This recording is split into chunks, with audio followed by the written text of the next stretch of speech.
Muy, pero muy bienvenidos mis queridos telepensantes. ¿Sabía usted que en Chile hay una izquierda pinochetista? Mire, le debe la vida a Pinochet, le debe sus carreras a Pinochet, le debe su riqueza a Pinochet. Sin Pinochet esa izquierda no puede vivir, mi estimado telepensante. Y esta idea, que más que una idea es realmente una iluminación, me vino leyendo la siguiente columna de Sergio Muñoz, donde él dice: los defensores del borrador de la nueva Constitución prefieren no referirse a su contenido. Les basta con simplificaciones de fácil consumo, como los derechos sociales garantizados. Que hablen de aprobar para reformar es toda una confesión. El proyecto es malo, pero después se arregla. No se puede arreglar, mi estimado telepensante. La principal forma de escabullir el bulto es mostrar el plebiscito del 4 de septiembre como un enfrentamiento con Augusto Pinochet. ¿Se da cuenta usted? No hay nada que hacer. Esta es una izquierda pinochetista. Porque si usted se abraza todo el día, toda la vida, toda su existencia a algo, finalmente ese algo es parte suyo, es parte de sí mismo. Ese es el punto. Entonces acá, en esta columna, nosotros nos vamos a referir a la declaración frente al llamado Plan B, que hizo una serie de miembros de la exconcertación, se podría decir que de su lado más extremo, aunque hay algunos también más moderados. Ellos hicieron una declaración que vamos a ir leyendo y vamos a ir desmenuzando a la luz de leerlos a ellos como una izquierda pinochetista. Porque sin Pinochet ellos no serían nadie.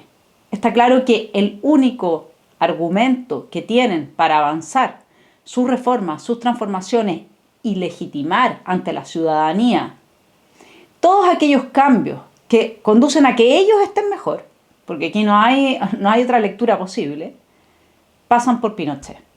Si Chile hubiese enterrado a Pinochet como correspondía cuando murió y cuando se firmó por Ricardo Lagos la Constitución de 2005, que lamentablemente no la plebiscitó, ya no podrían usarlo para excusarse de avanzar ciertas banderas y legitimar aberraciones tales como este Frankenstein que nos propone la constituyente. Vamos con su declaración.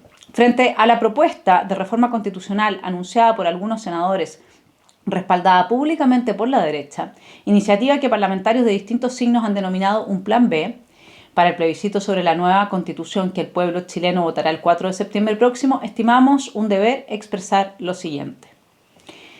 La nueva Constitución que se va a plebiscitar es fruto de un proceso democrático y participativo único en nuestra historia. Nunca antes una constitución política ha tenido un origen tan democrático como la nueva Constitución, que votaremos el 4 de septiembre próximo. Además, el proceso constitucional que estamos viviendo fue la opción democrática suscrita por un amplio abanico de fuerzas políticas para dar cauce institucional a las exigencias y demandas de vastos sectores de la sociedad que se movilizaron a partir del 18 de octubre del 2019. Justamente ese contexto de movilizaciones y demandas explica el acuerdo del 15 de noviembre de 2019 para realizar una reforma constitucional y convocar al país a un plebiscito para decidir si mantener la Constitución del 80 o crear una nueva. Y casi un 80% del electorado se pronunció en ese plebiscito rechazando la Constitución de Pinochet. Bueno, mi estimado telepensante, se dicen tantas cosas acá que... Hannah Arendt nos dice que la política se construye a partir de la palabra. Pero es una palabra que, en lugar de velar realidades, es decir, de ocultar intereses, de ocultar la historia, de ocultar la realidad, la revela, de modo que podamos hacer un diagnóstico común y avanzar en sus soluciones. Ellos acá, en definitiva, están, como lo ha hecho un sector importante de los opinólogos y de los comunicadores en los medios, están velando la realidad con su palabra.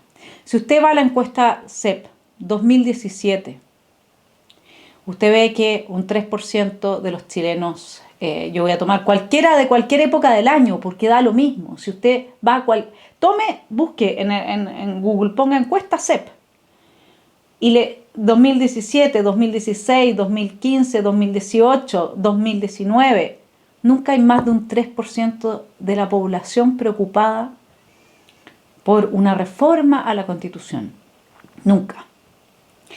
Lo que pasa para la crisis del 18 de octubre, que era una crisis que se estaba planeando hace un rato, digamos, esto no se queman 70 estaciones de metro y todos los centros de las ciudades y las iglesias y todo así como en una cosa espontánea, como que a la gente se le ocurrió de repente porque tenía guardado en la casa por si acaso acelerantes, porque como usted y yo también tenemos como 5 bidones cada uno de acelerantes, ¿me entiende? Porque eso es algo normal tenerlo en la casa, porque lo puede usar también para la Toyotomi. Entonces, bueno, cuando se estalló todo, entonces fueron y lo usaron. Es absurdo. ¿Sabe lo que usted tiene que hacer para llegar a quemar una estación de metro? Se lo voy a explicar. Las estaciones de metro no se queman, porque son de cemento. Entonces usted tiene que ir y buscar dónde está, por ejemplo, concentrada la mayor cantidad de cables.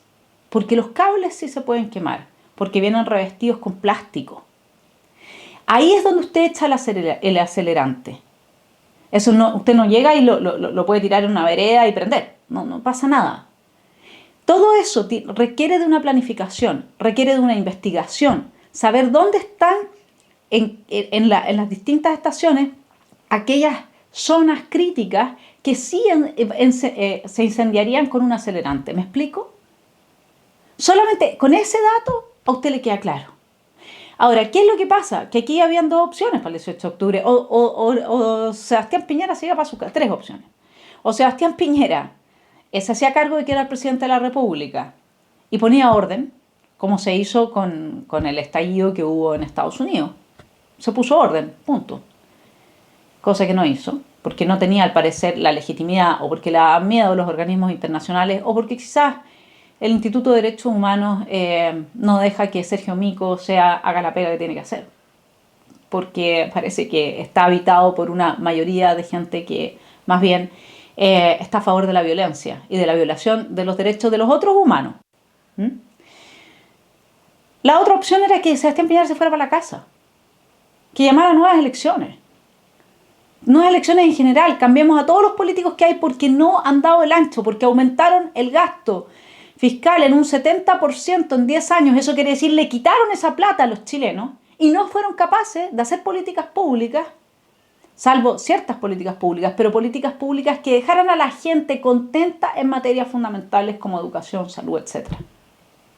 Además de que tampoco saben dar los mensajes que corresponden, porque la política pública requiere de un proceso de información. Usted no saca nada con dar una excelente calidad de educación si los jóvenes no quieren estudiar. ¿No es cierto? ¿Cómo lo hacemos entonces? Tiene que haber un ambiente propicio para eso. No, en ese sentido fallaron. Tampoco saca nada con tener una excelente prestación de salud si a la gente no le explica que la obesidad, que no hay un tema como la gordofobia, eso no existe. El punto no es un tema estético, el punto es que la obesidad genera una serie de enfermedades. Entonces, no hicieron ese trabajo. No hay un trabajo de educación. Hubo un salto cuántico en términos de mejoras en condiciones materiales, pero no hubo un trabajo en educación, porque eso es lo que más cuesta, ¿sí? Entonces, acá lo que queda claro es que la ciudadanía nunca quiso una nueva constitución. Esto de que se desembocó en el acuerdo del 15 de noviembre, y no me voy a cansar de decirlo, fue solo para salvar el pellejo. Salvaron el pellejo ellos y dejaron a la extrema izquierda contenta, y la extrema izquierda con eso decidió, ¿no es cierto?, ver cómo, porque es muy adaptativa. Entonces primero no estaba de acuerdo para poder capturar y representar a las fuerzas que habían generado la crisis y poder mantener la crisis, porque esa era la idea. Acuérdense que siempre se pensó que la derecha iba a sacar al menos un tercio que pudiese bloquear los planteamientos más radicales. Como no lo obtuvo, entonces no tuvieron que rodear la convención, porque habían amenazado con rodear la convención, y se pudo sacar este Frankenstein, así de simple. Pero la izquierda estaba preparada para seguir con las movilizaciones y seguir con la destrucción de Chile, y por eso es que se abstuvo del acuerdo del 15 de noviembre. Estamos hablando del Partido Comunista, parte del Frente Amplio, etcétera, ¿no es cierto? Y le funaron a Boric por haber participado. Se abstuvo porque quería seguir siendo aquella élite que podía manipular a las fuerzas sociales que servían de escudo humano a las fuerzas revolucionarias. Ese es el punto. Entonces acá nuestra izquierda pinochetista ellos son transvaloradores, diría Nietzsche, ¿no? Ellos son inmoralistas, toman cualquier etiqueta y la ponen para cambiar la percepción del contenido del envase, por decirle, es como cuando a uno le dicen educación sexual integral, pero lo que se está promoviendo es la destrucción de las barreras psíquicas que impiden la pedofilia. Es así de simple, ¿no? Pero ya hemos hablado de eso. Vámonos entonces a el tema de que esta era la Constitución de 1980, que eso también está dentro del párrafo que les leí. Así que ellos entonces lograron sus posiciones de poder, su riqueza, todo se lo deben a Pinochet. Porque esta gente que firmó esta carta son todos parte de la élite política de este país que se ha enriquecido brutalmente al lado de lo que es la población en general. Acuérdese que el sueldo promedio del chileno no supera los 600.000 pesos. Y esta gente que en promedio, durante muchas décadas, ha ganado entre 5, 7, 10 millones de pesos con todos los beneficios que significa ser parte de las élites políticas. A ver, veámoslo brevemente. Yasna Proboste es una de las firmantes. Voy a hacerle aquí una lista muy breve para que usted se haga una idea de quién es esta izquierda pinochetista. Gobernadora, ministra de Planificación y Educación, diputada y senadora. Como senadora, ¿no? Se ganan como 8 millones de pesos y son hiperlíquidos, porque aunque se diga que es bruto, al final es hiperlíquido porque no pagan nada. Imagínense todos esos años. O sea, aquí tenemos gente como Francisco Huelchumilla, alcalde, intendente, diputado, subsecretario, ministro y senador, todos ellos, toda esta gente fue parte de la dictadura. Porque si nosotros teníamos una constitución que es la constitución de Pinochet, de dictadura, y no que tuvo un proceso de apropiación de parte de todos nosotros, que fueron los 30 años en que se le hicieron las transformaciones que la llevaron a ser la constitución en plena democracia que lleva la firma de Ricardo Lagos. Que a él no le gusta el modelo subsidiario porque es un socialista de tomo y lomo, es otra cosa. Pero democráticamente la gente sí prefiere el modelo subsidiario porque nadie quiere que le estén pagando la educación a los hijos de un millonario igual con el bolsillo de la gente más pobre. Eso es algo muy razonable. El modelo universalista, social, universal, lo único que hace en Latinoamérica es empobrecer a la gente porque nosotros no tenemos burocracias profesionales. ¿Y por qué no tenemos burocracias profesionales? Porque el Estado en países latinoamericanos no tiene la función que tiene en países desarrollados que han elevado su capital cultural. Es decir, en lugar de estar al servicio de la gente, está al servicio de los políticos y es parte de la torta que los políticos se reparten. La que ya fue descarada con todo esto fue Michelle Bachelet, que un 70 y tantos % de la gente que encontró empleo bajo su segundo gobierno lo encontró en el Estado.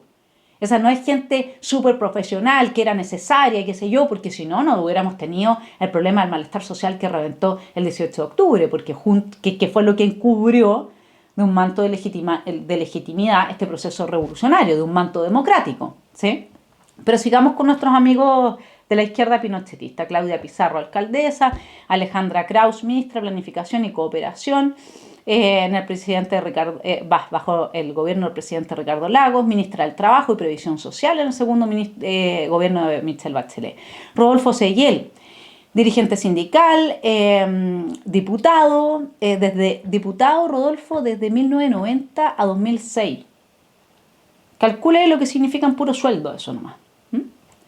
Nicolás Izaguirre, ministro de Hacienda y Educación, Fanny Poyarolo, diputada también durante 2 periodos consecutivos, Ricardo Núñez, senador, entre 1990 y 2010 por 3 periodos consecutivos, embajador de Chile en México además, entre 2014 y 2018, Osvaldo Andrade, diputado, presidente de la Cámara de Diputados, bueno, diputado por mucho tiempo, ministro del Trabajo y Previsión Social, Adriana Muñoz, presidenta del Senado, Clarissa Hardy, ministra de Planificación, Luis Mayra, y no le estoy leyendo todos los títulos, todos los cargos que esta gente tuvo.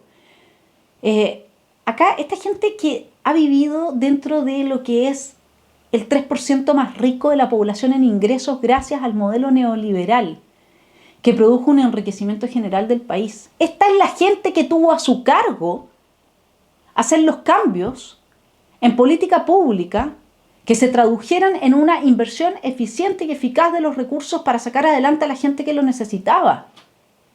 Ellos que están firmando esto son los responsables, en parte, de que el país no haya llegado más lejos en dar a los ciudadanos esos bienes que son necesarios para una buena vida. Pero no solamente eso, esta izquierda pinochetista ha disfrutado y ha gozado de tener estos cargos. Sigamos, Luis Mayra, ministro de la cartera de Planificación y Cooperación durante el gobierno de Eduardo Frei Ruiz-Tagle, embajador en México también, Claudia Serrano, subsecretaria de Desarrollo Regional, fue nombrada embajadora ante la Organización para la Cooperación y el Desarrollo Económico bajo el gobierno de Bachelet. Marcelo Mena se desempeñó como subsecretario de Medio Ambiente, ministro del mismo ramo. Pablo Esquella, ministro del Deporte. Sergio Aguiló, 25 años de diputado. O sea, calcule, 25 años con un ingreso mensual. Se lo repito, si es que esto es gente muy neoliberal esta. María Antonieta Sá, diputada, bueno, eso sí que ya, alcaldesa, consejera regional, vicepresidenta de la Cámara de Diputados. Víctor Barrueto, diputado también, durante 4 periodos consecutivos. Francisco Vidal, bueno, no vamos a hablar de Panchito, pues. Entonces, ¿sabe qué es lo que me pasa? Que no solamente esta gente se ha beneficiado radicalmente del maldito modelo neoliberal, sino que además no se puede ser tan hipócrita como para haber sido parte fundamental de los 30 años de los gobiernos de la concertación, estar en la pirámide de la sociedad. Ellos están en la parte de arriba en ingresos, en riqueza. Y venir a decir que esta es la Constitución de Pinochet, porque entonces ellos son parte de la dictadura. Entonces nosotros podríamos abrir un proceso general de todos de los que continuaron, un proceso judicial o un proceso por último histórico, de memoria histórica. Hagamos una sala en el Museo de la Memoria donde pongamos, porque ahora tendríamos que hacer eso, destinemos una sala del Museo de la Memoria donde pongamos a la luz de toda esta ideología y del octubrismo, porque el octubrismo lo que dice es que esta gente fue parte de una dictadura, porque la dictadura siguió vigente hasta el 18 de octubre de 2019. Ya, pues hagamos una sala donde esté toda esta gente, los ponemos en foto y decimos, bueno, estos fueron los continuadores y quienes profundizaron con la dictadura de Pinochet. ¿Por qué no les cobramos la palabra? Hagámoslo así, pues. O sea, ellos son la izquierda pinochetista. ¿Por qué no? Sigamos con su declaración. Dicen ellos, la izquierda pinochetista, existen solo 2 alternativas disponibles en virtud del acuerdo constitucional del 15 de noviembre del 2019, la reforma constitucional realizada y el plebiscito del 25 de octubre de 2020. Ahí me liquidaron mi cumpleaños. Aprobar o rechazar el texto de nueva constitución que proponga la Convención Constitucional para el plebiscito del 4 de septiembre. Aprobar o rechazar. No puede haber plan B. Ambas alternativas fueron habilitadas por el acuerdo. No hay una tercera alternativa porque no fue planeada en la reforma constitucional que posibilitó el plebiscito de salida. En consecuencia, el plan B es un espejismo y no tiene ningún sentido jurídico ni político. Podemos estar en acuerdo o en desacuerdo con esto. La pregunta es por qué ellos están planteando este argumento, digamos. Además, le voy a decir una cosa. Por mucho que a mí me parece que lo que tiene que haber, y es lo que hemos llegado a consenso en este canal, es efectivamente un plebiscito de salida con un rechazo y un apruebo y un acuerdo político de cambios. Un acuerdo político de que en el caso que gane el rechazo van a haber cambios profundos y ahí podemos entrar en detalle. Ese no es el motivo de esta columna, ¿sí? Por lo tanto, depende de la voluntad política, no de otra cosa, ¿sí? Y acá es donde uno tiene que decirle a esta izquierda, junto con Carlos Peña, que lo criticamos en la columna pasada, pero cuando él dice más Ortega, menos Schmidt, ¿a qué se está refiriendo en su columna pasada?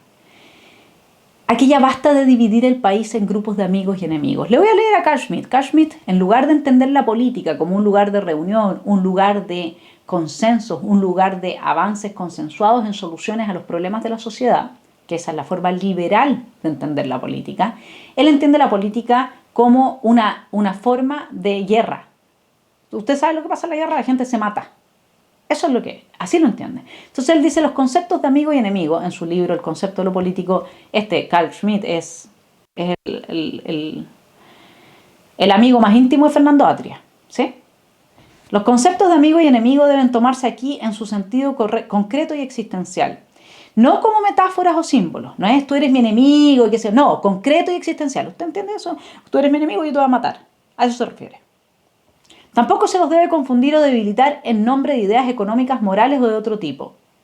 El liberalismo intenta disolver el concepto de enemigo en un mundo moralizado y reducido por completo a categorías éticas. Quizás ya no habrá tampoco otra cosa que oponentes verbales. ¡Qué horror! Esto les horroriza a los fascistas. Carl Schmitt era nazi. Y usted sabe que los nazis son nacionalsocialistas. Es un brazo del marxismo, ¿sí? Su origen es el marxismo. Son de la misma familia, lo que pasa es que los hermanos se pelearon en algún minuto. Y eso los hace, hubo gente muy inteligente de la izquierda que dijo, bueno, entonces hay izquierda y derecha, ¿qué es esto? No, los dos son de izquierda. Fascismo es nacionalsocialismo, ¿cierto?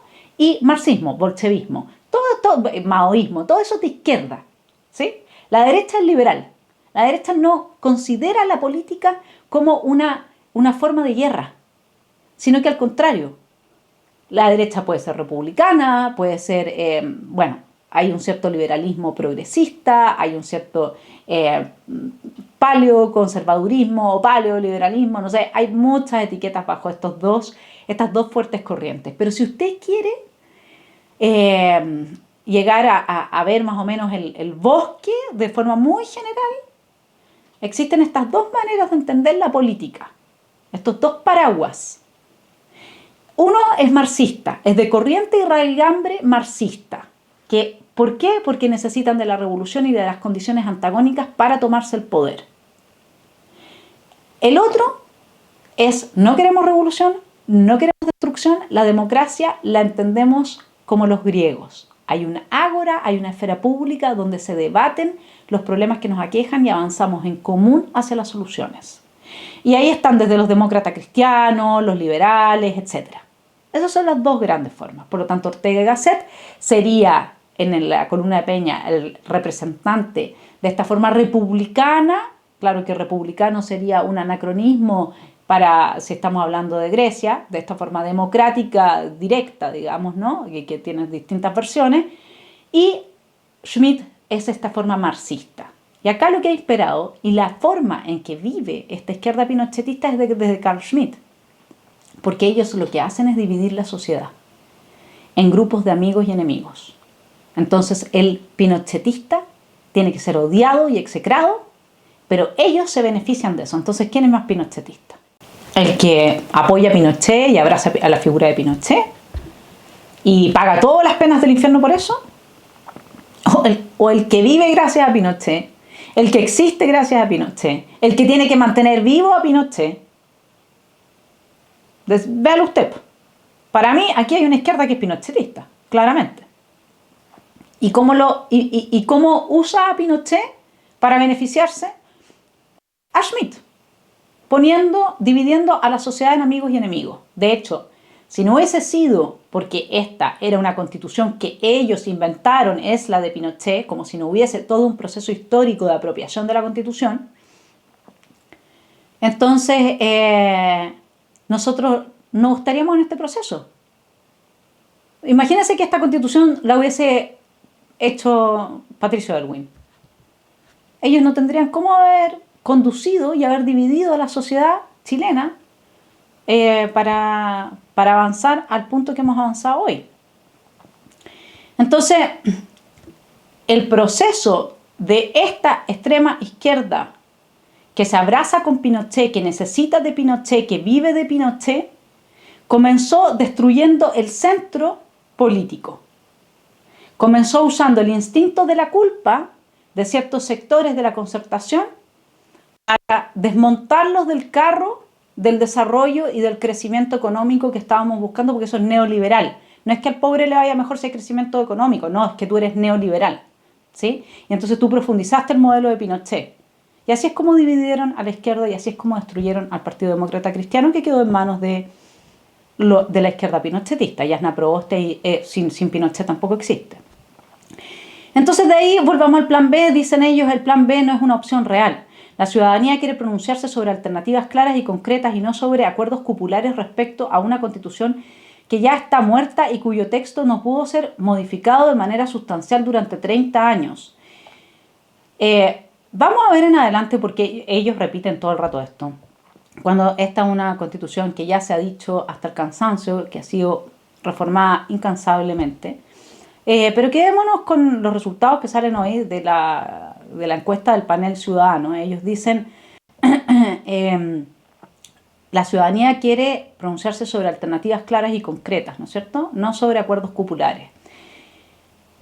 La encuesta del panel ciudadano dice que el 75% de los encuestados respalda la elaboración de una nueva Carta Magna si gana el rechazo. O sea, sí estarían a favor de un plan B. Sí, esto es otra cosa que tiene esta izquierda. Son de una soberbia. Es una estrategia política. Pero ellos siempre se atribuyen a hablar en nombre del pueblo. Siempre. Le explico a esta izquierda pinochetista. Ustedes no representan a nadie.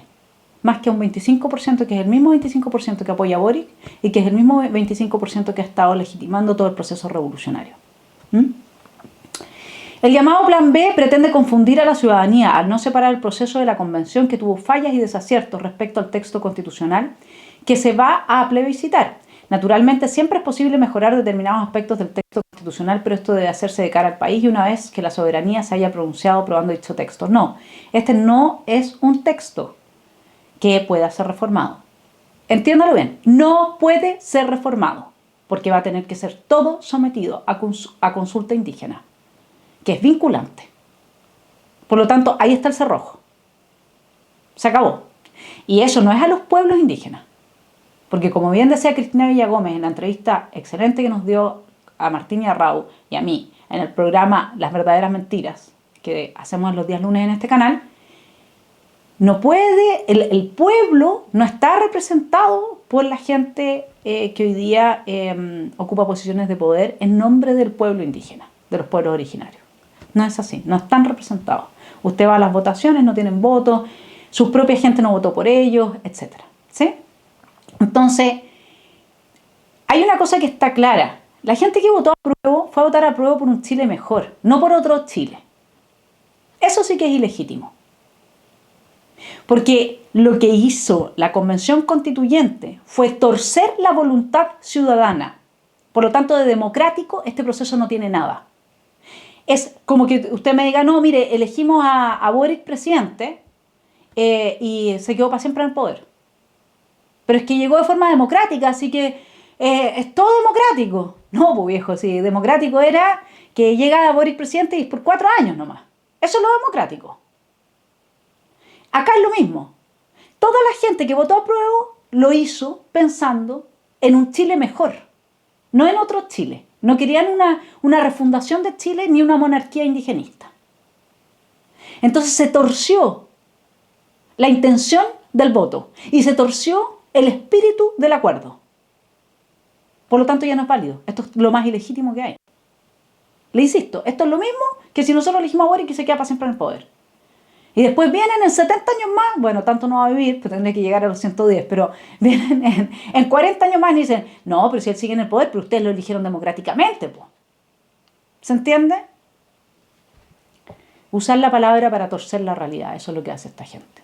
Bueno, ¿qué es lo que dice Christian Banken en su maravillosa columna de ayer? Dice, el país en el fondo en su mayoría ya parece haber asumido que esta no es una buena constitución, la que se nos está presentando, pero para muchos cruzar el Rubicón y votar rechazo supera toda posibilidad de resistencia psíquica y han encontrado una solución que puede sonar cantinflesca, la de aprobar ahora para empezar a reformar inmediatamente después de haber aprobado, cantinflesca y riesgosa. Entre las cosas que quieren reformar está el sistema político, el motor de cualquier constitución. Comprar el auto sabiendo que el motor está malo. Todo para no ser o no parecerse a la derecha. Bueno, en algo son lo mismo que cierta derecha. Esta gente que está pensando en que va a poder reformar una vez que apruebe.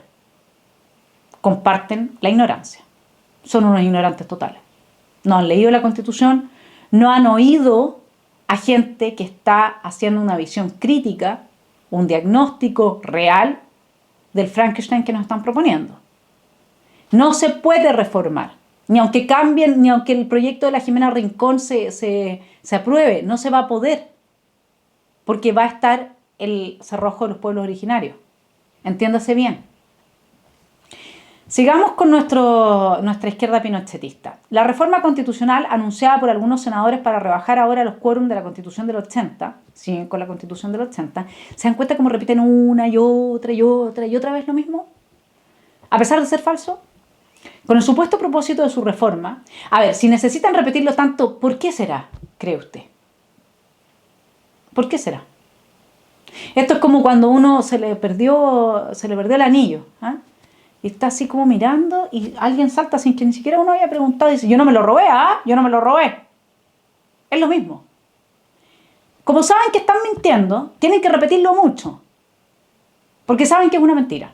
Y la única forma que se transforme en una verdad, entre comillas, en la psiquis de la gente es que se repita y se repita y se repita. Dice, la Constitución del 80, con el propósito de su reforma, es una ficción extemporánea de la derecha que ya acordó votar por el rechazo al nuevo texto constitucional y que confunde al país, le permite recuperar su poder de veto y mostrarse proclive. Acá hay otra cosa, la Constitución fue reformada tantas veces que no hay poder de veto de la derecha que se pueda aprobar empíricamente. Ningún cientista político serio diría una cosa así. Más todavía que se cambió hasta el sistema binominal y con eso obviamente que se destruyó, porque no es que la derecha es ignorante, la derecha aprueba para reformar también. Si le puedo asegurar que va a haber más de alguien que esté diciendo no, si el chileno no es tan tonto, si no va a votar a prueba. Hay una parte en la derecha que uno, si los ve, están en el país de nunca jamás. O sea, entre las Wendy's y los Peter Panes. Una cosa impresionante. Puro polvito mágico.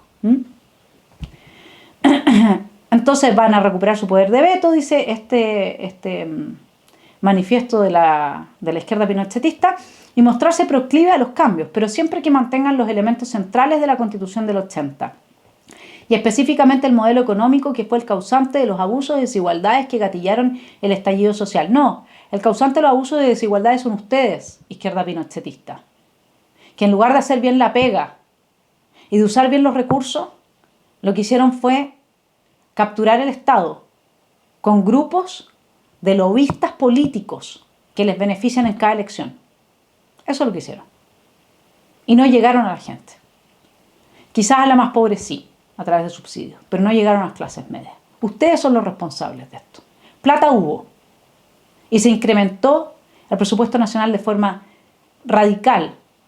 Tanto así que Chile se transformó en la joya de Latinoamérica. Gracias a el maldito neoliberalismo.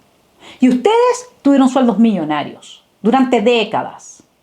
La izquierda pinochetista vivió de Pinochet, pero es que lo han pasado chancho ustedes. Y no supieron hacer, y no quisieron hacer, la pega, por la cual nosotros, con nuestro esfuerzo, les pagamos de nuestro bolsillo sus sueldos. ¿Sí? Porque ustedes por sí mismos no ganan plata. Por lo menos no bajo esos cargos. Ustedes lo ganan gracias a que hay otra gente que está trabajando. Bien, veamos entonces por qué dice vamos, el modelo económico entonces va a quedar, y esto fue lo que generó los abusos y desigualdades que gatillaron el estallido social. Cambiar los quórums para reformar la actual constitución de la dictadura implica dejar constitución de la dictadura. De nuevo, de nuevo lo dicen. Sí, impresionante. En una carta de 4 párrafos esta cuestión sale 5 veces nombrada. Implica dejar subsistente dicha constitución respecto a la cual la ciudadanía en forma abrumadora se manifestó en contra. No, la ciudadanía en forma abrumadora no se manifestó en contra de la Constitución del 80 porque ya no existe, ni en contra de la Constitución de 2005. Se manifestó a favor de que le mejoraran su calidad de vida a través de una mejor provisión de derechos sociales. Eso es lo que votó la mayoría. Y una minoría votó porque era la Constitución de Pinochet. De nuevo, están mintiendo. Entonces vamos con una breve lectura del Chile Constitucional Juan Luis Ossa Santa Cruz. El 17 de septiembre de 2005, Ricardo Lagos se refirió a la Constitución de 2005 en los siguientes términos. Hoy, 17 de septiembre de 2005, firmamos solemnemente la Constitución Democrática de Chile. Este es un día muy grande para Chile. Tenemos razones para celebrar. Tenemos por fin una Constitución democrática. Dejémoslo estar. No, pero eso no existió. La Constitución de 2005, dice Juan Luis Osa en su libro, fue un hito en la historia de la hoy fenecida concertación de partidos por la democracia, pues confirmó el largo proceso reformista iniciado en la década de 1980, cuando los opositores a la dictadura aceptaron competir con Pinochet siguiendo las propias reglas constitucionales de este. De ahí que muchos ex concertacionistas sostuvieran, al menos hasta hace unos pocos años, que la constitución actual no es la de Pinochet y que en caso de que el Congreso decidiera cambiarla, ello debería hacerse aceptando que una posible nueva constitución vendría a reemplazar a la Carta de 2005. El exministro del Interior del gobierno de Lagos, José Miguel Insulza, lo planteó el 21 de octubre de 2015 en una entrevista en Radio Concierto de la siguiente forma: si quieren cambiar la Constitución, José Miguel Insulza, la vamos a cambiar, pero por favor no sigamos tratando de destruir todo lo que hemos hecho en los últimos 20 años. Eso es un acto de masoquismo completamente ridículo. Y sobre las reformas de 2005 dijo: ese cambio constitucional fue hace solo 10 años y algunos olvidan que ahí se terminaron los senadores designados, la frase que decía que las Fuerzas Armadas eran garantes de la institucionalidad, que ahí se terminó la inamovilidad de los comandantes en jefe, etc. El presidente Ricardo Lagos decidió firmar la Constitución y eso me parece bien, pero mirando hacia atrás y si tuviera que aconsejar alguna cosa, a lo mejor deberíamos haberla plebiscitado, dice José Miguel Insulza, que también tiene críticas para esto, pero no vamos a profundizar ahí. El punto clave es que ahí usted tiene un reconocimiento del valor de la Constitución de 2005 y además en un contexto de apropiación de dicha Constitución. Si la mayor parte de las constituciones del mundo no tienen un origen democrático, ese no es el punto. Bueno, y lo mismo Jorge Burgos, acá lo cita Juan Luis Osa en su calidad de ministro del Interior del segundo gobierno de Michelle Bachelet, durante el discurso inaugural del seminario Asamblea Constituyente, Reforma Constitucional o Proceso Constituyente.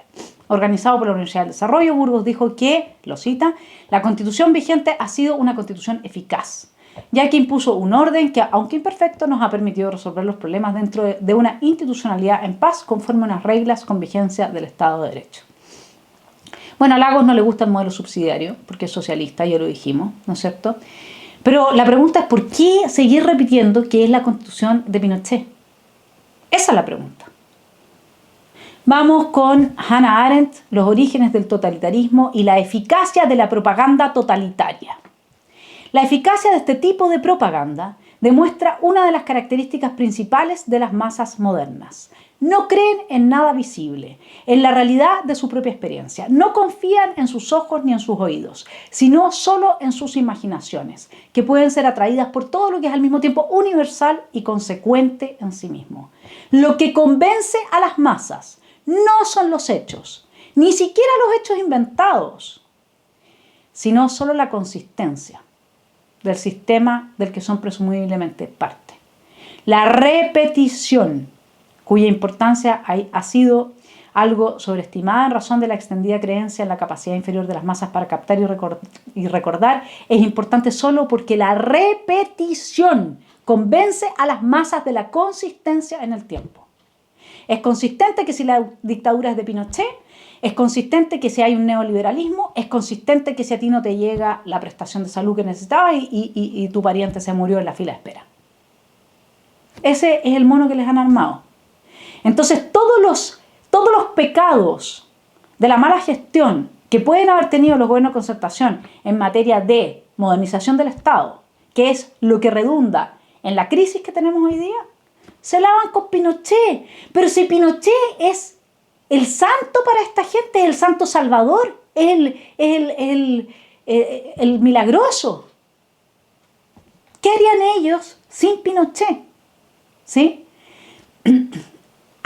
Mi estimado telepensante, esto de la consistencia funciona del siguiente modo. No es coherencia, es consistencia. Todo Es como en el patriarcado. En el patriarcado, como hay un patriarcado, hay una dominación. Como hay una dominación, usted que es mujer lo pasa peor. No gana tanta plata, entonces no es porque, digamos, haya un tema de mercado, no. Usted no gana tanta plata porque está siendo oprimida.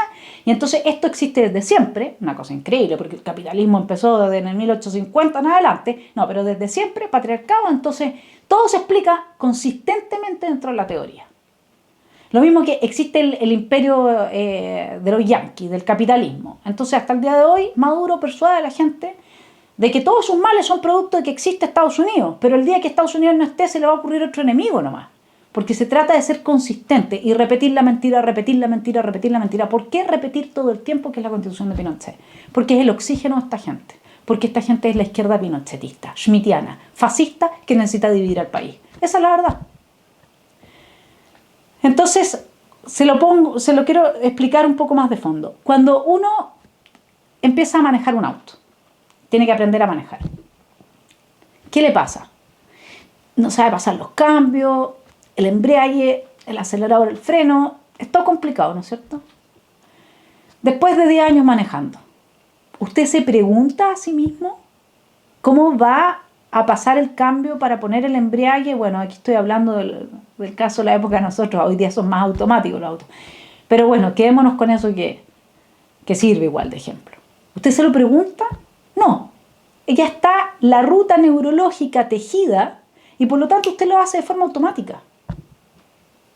Por repetición. Y eso es a lo que apunta esta izquierda pinochetista.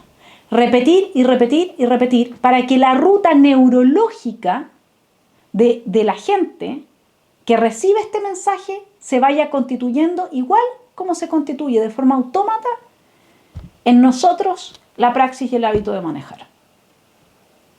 Esa es la ausencia de pensamiento.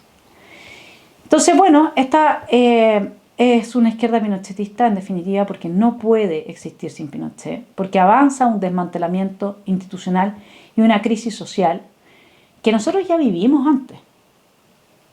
Y sin esa crisis social no hubiese existido Pinochet.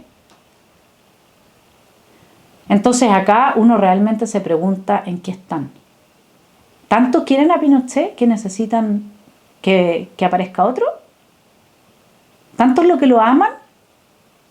¿Tanto es lo que lo necesitan? Hablemos de la otra izquierda.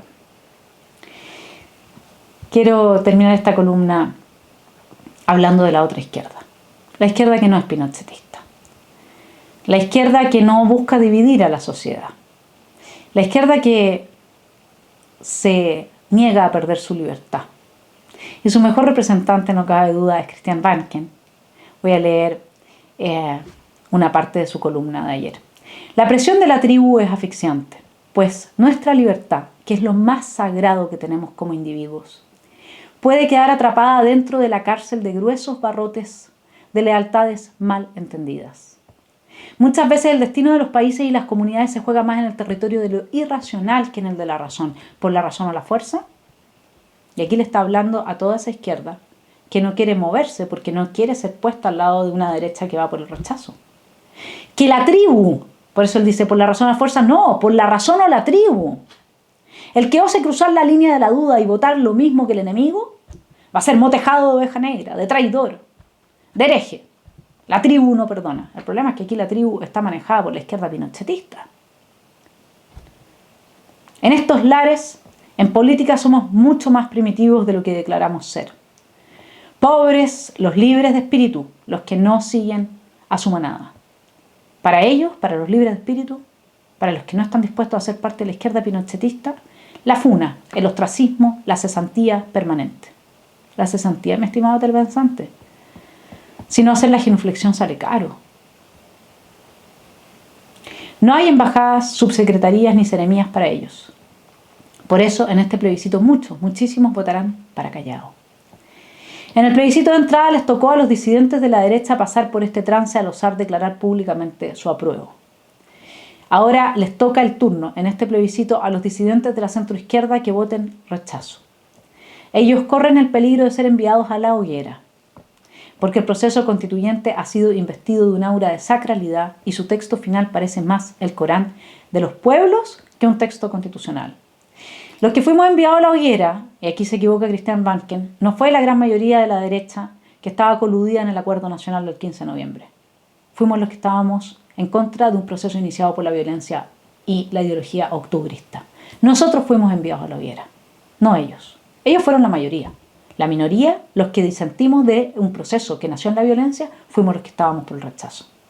Que nos etiquetaron de todo, extremos, que viven en la Suiza de Chile, que no conocen la realidad, que te falta calle, cuica, no es que como dije rubia, entonces, rubia, cuica. No, pero ahí uno no tiene derecho a decir que es discriminado, no vaya a ser. Sin embargo, tiene mucha razón Christian Banken en todo lo demás que dice.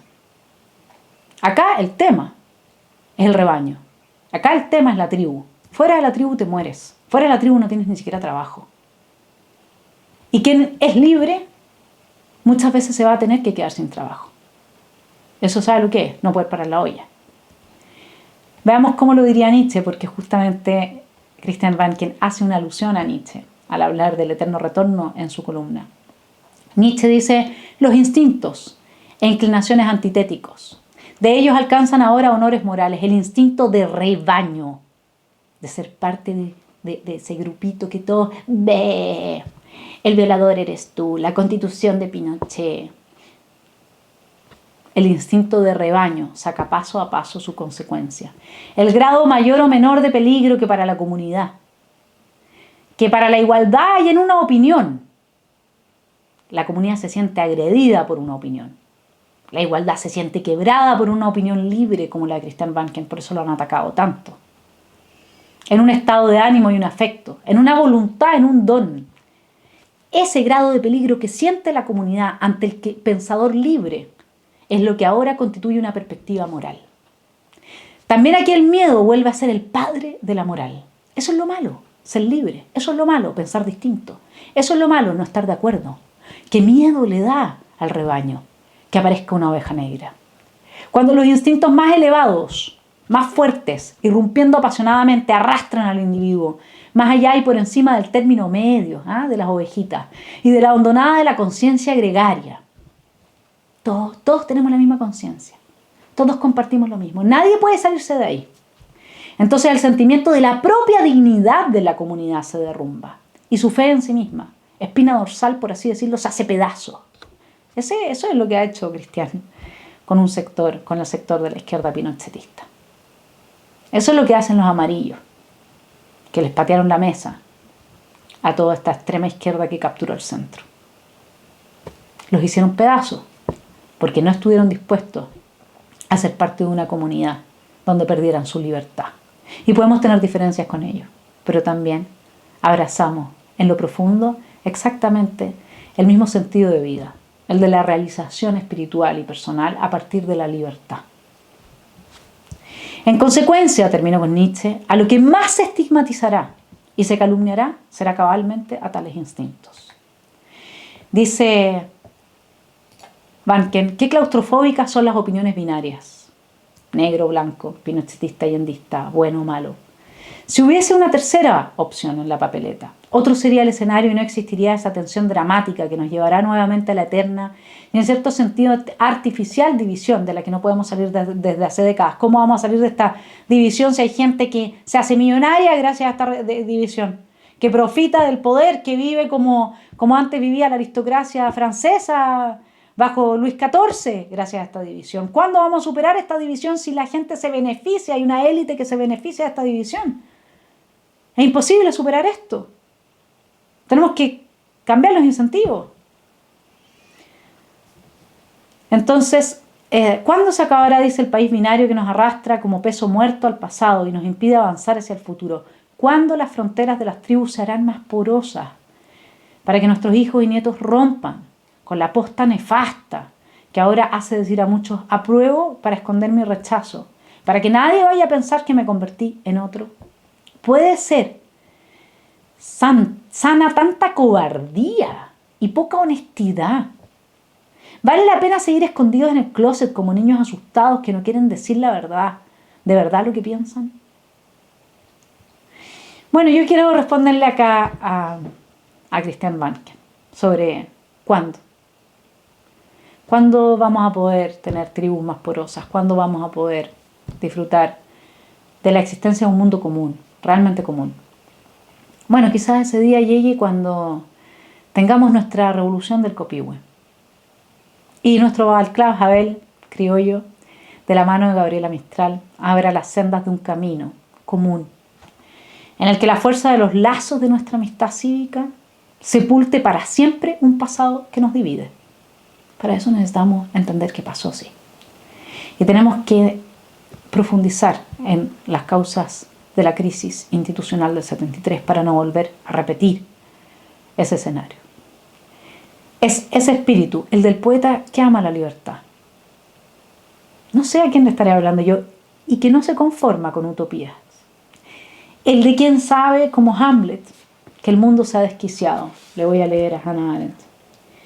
En último término, el mundo humano es siempre el producto del amor mundi, del hombre, el amor por el mundo. Un artificio humano, un artificio porque es el resultado de nuestro acuerdo común, cuya inmortalidad potencial está siempre sujeta a la mortalidad de aquellos que lo construyen y a la natalidad de aquellos que vienen para vivir en él. Siempre, mi estimado poeta, será verdad lo que dijo Hamlet: el mundo está fuera de juicio, suerte maldita, que haya tenido que nacer yo para enderezarlo. Maldita suerte, ¿no? Aquí estamos. El camino del milagro es el camino ya trazado por Václav Havel. El camino del milagro es el camino que le devuelve el poder a los sin poder. Somos hoy día una gran mayoría silenciosa que está capturada por una minoría, una izquierda pinochetista, que usa a Pinochet para dividir y manipular y para avanzar sus posiciones de poder y legitimar sus transformaciones radicales. Solo el coraje de quien ama la libertad, solo la palabra de aquel que no la usa para velar intenciones, sino para revelar realidades y avanzar en la solución de aquello que duele. Solo quien enfrenta las funas y hace propio los epítetos que lo descalifican, ¿saben por qué? Porque yo puedo decir que soy una cuica tal por cual, no lo voy a decir acá, pero que es la típica. Porque uno no siente vergüenza de sí mismo. Solo aquel que no siente vergüenza de sí mismo. Vergüenza de que le digan amarillo, por ejemplo. Cuico, extrema derecha, blando, flan, qué sé yo. Duro. Solo aquel que no siente vergüenza. Porque no está ocultando nada. Porque sabe el trabajo que está haciendo el otro. Ese que en un cierto sentido psíquico es libre. Solo con gente así podemos avanzar a paso firme hacia un futuro sin olvidar las lecciones de un pasado torcido por el irrefrenable instinto de poder de esta izquierda inmoral. Es tan inmoral que revive y resucita una y otra vez a Pinochet. Porque si Pinochet muere, ella muere con él. Los sin poder estamos aquí, listos para acompañar al poeta en una revolución del copihue, que desde la apertura y comprensión de distintas perspectivas, en la praxis de una honestidad y humildad radical, nos permita reconstruir los lazos rotos por la izquierda pinochetista, que es una minoría, y por el fracaso del proceso de la nueva Constitución. Tenemos la posibilidad de un tránsito distinto. No estamos determinados a tener que llegar a una crisis fundamental. Podemos aunar voluntades. La mayoría de nuestro país sí quiere tener esa constitución nueva, o esta nueva, reformada y nueva, porque está la voluntad que legitima los cambios. Pero más que hoy día para beneficiarse o tener estos derechos, es para sentir que estamos de nuevo reunidos y que ya no nos divide algo como esto. ¿Sabe qué es lo que pasa, mi estimado telepensante?